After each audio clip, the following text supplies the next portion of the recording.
I'd like to start my comments with a simple truth. There are only two sexes, male and female. Sex is a biological fact, not an ideological whim.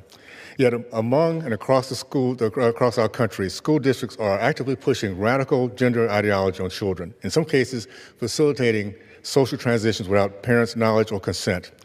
I grew up at a time when most Americans, like me, knew what a boy was and what a girl was. And this was not ever controversial.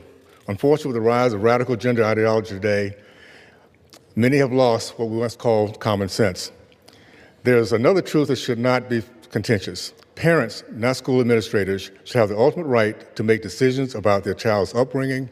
Once again, common sense. As the Heritage Foundation has written, a century of Supreme Court jurisprudence supports the notion that parents enjoy the fundamental constitutional right to direct upbringing, health, and education of their children. We're not talking about nicknames on football teams. We're talking about adults with no relationship to a minor child, secretly transition their child, and then actively working to conceal it from the child's parents. This is madness. If a child is struggling with gender dysphoria, parents should be the first to know, not the last. Right now, according to Defending Education, at least 21,000 schools in 1,200 districts covering over 12 million students have policies that prevent faculty and staff from disclosing a student's gender identity to his own parents without the student's permission. This is simply unacceptable. If a child needs a permission slip signed to go to a field trip, a school should never think they have the right to socially transition to the same child without informing his or her parents.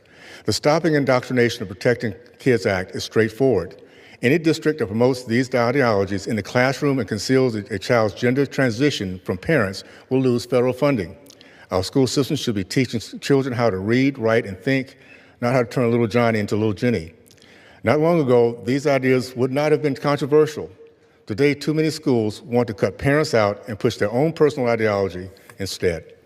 I'm grateful for Chairman Walberg for the work he's been doing to bring this bill to the floor.